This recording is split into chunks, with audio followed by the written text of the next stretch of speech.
Hello.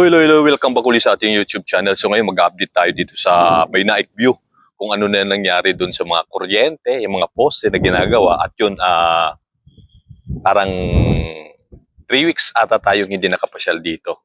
At nakakatuwa lang dahil nakikita natin no, yung paligid halos may mga wiring na, halos kumpleto na. Ayun no.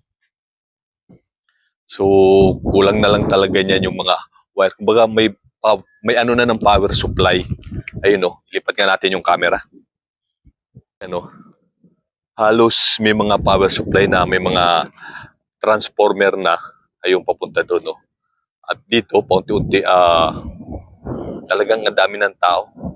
Minsan parang nahiya na rin akong umikot sa lugar na to dahil ang dami ng mga residente. Tapos yun no, halos may mga transformer na no, karamihan at saka dito rin sa kabila yan no. Kita nyo yan. Kung nakikita nyo sa video natin, yung may mga wire na sila. Oh. So, wire na lang talaga papunta dun sa mga kabahayan. Ayun na lang kulang. At saka, syempre, yung tubig din. Kasi yung tubig, wala pa din. So, nag-improvise yung iba. Nagagawa sila na ano. Pero, paunti-unti naman naayos. Diba katulad nito, halos parang lahat na ng poste ay tayo na, nakatayo na. So dito din no.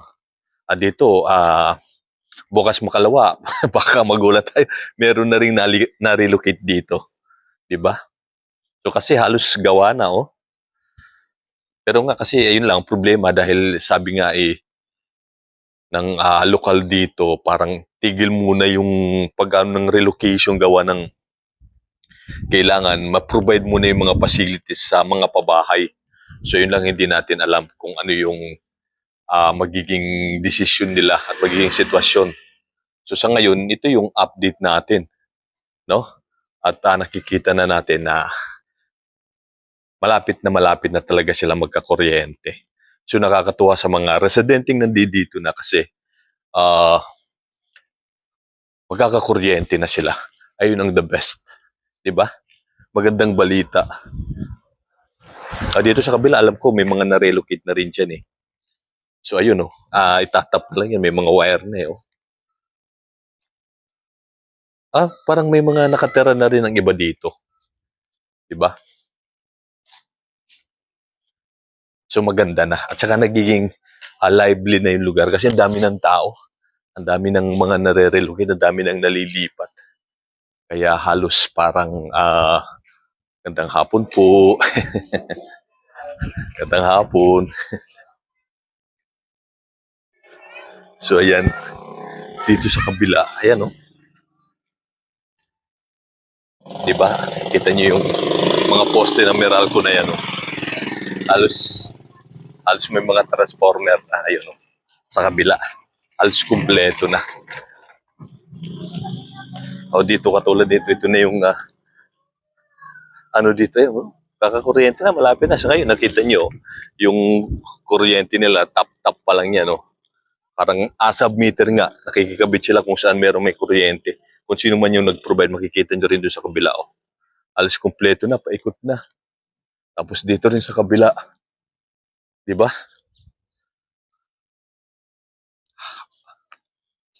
Ang ganda na. Talagang makikita mo na ayos na yung ng mga pabahay.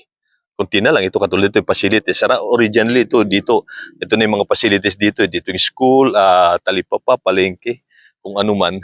Pero sa ngayon, hindi natin alam. Katulad kasi yun, no? Parang nagkaroon ng extension na bahay pa sa kabila. Diba? Ayun doon, no? Lahat may poste na. Oh. Halos puno na. Nakaposte na, halos lahat. Diba?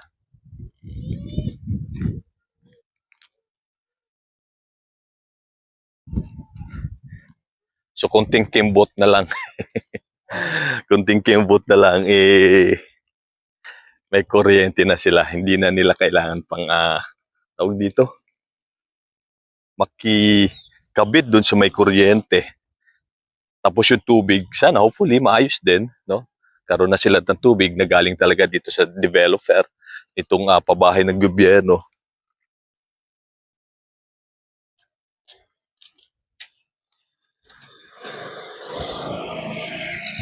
Ayun, no? Doon sa kabila halos puno na. At dito tayo ikot sa kabila.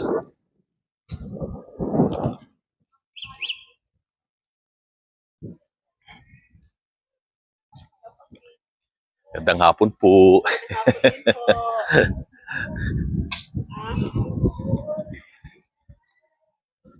Okay, dito may nalipat na rin, no? Nagawa na itong harap. Maganda yung pagkakagawa nila ng harap. Kasi in-extend talaga para hindi naman mainit. Galing. Talagang pinaayos. Ayun, no? Wow! Ganda. Nakakatuwa. Nakakatuwa na ito na yung nagiging development ng pabahay. Kung ano kayo doon sa mga nauna natin videos, yung mga unang taon, talagang pagka nag-ikot tayo, parang ghost town siya. Hindi ako na iilang ngayon kasi ang dami ng taon na medyo naiyan na rin ako.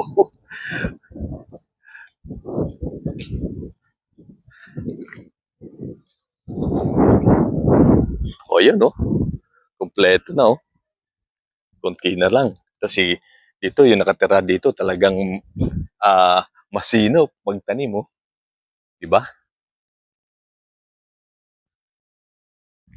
Actually, happy naman talaga yung mga nare-relocate. Meron lang talagang hindi ma-appreciate. Kumbaga, hindi lang na ano yung pabahay na meron na silang bahay. So, yun na talagang mahirap sa mahirap talaga. Pero kailangan mong magsikap para sa sarili mo, sa pamilya mo. Kasi kung magko-complain ka lang, talagang mahirap. Diba? So, ayun. Nakakatuwa kasi may mga nare-relocate din pa isa-isa, no? Ng mga residente. Pero yun, sana isa din parang kaso maano sinasabi ng lokal ng naik na yung mga facilities, no, magawa din, no? May isa rin yun sa mga mabigyan na talaga ng pansin, like yung school, kasi itong lugar talagang sadyain itong Naik View. So kumbaga nasa kagitnaan ka ng palayan dito sa lugar na to. Sa yun doon, no? Mga nalilipat na, may music doon. O dito may narelocate na rin bago. Balik na tayo, tayo doon sa kabila.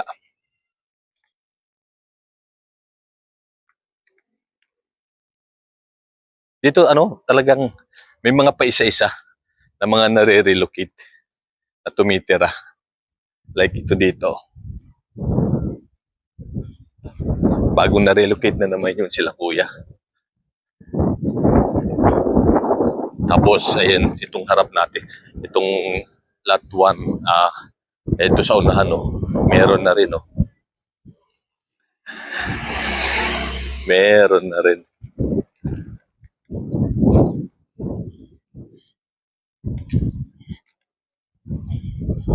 Parang itong inikutan natin ay 1/4 pa lang ng kabuuan nitong pabahay. So gusto ko lang pakita sa inyo yung development nga doon na sa kuryente, no? At nakikita naman natin na ang laki ng naging improvement. Tapos meron na rin palang mga street light, may mga naglagay na. Kasi dito sa lugar na to, dito yung lugar itong bahay niyan. Ayun yung nanakawan.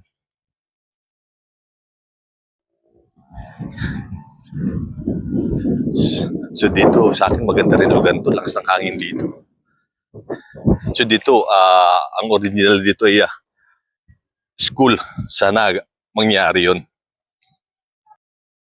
Okay, so ayun, sana congrats, good luck doon sa mga na-relocate na dito sa may Naik View, dito sa may dulo, no? Itong lugar na to kasi ang isa sa problema nga nila dito yung kuryente. Tapos yung tubig. So sana ayun yung kuryente nakikita na natin. Ayan, no.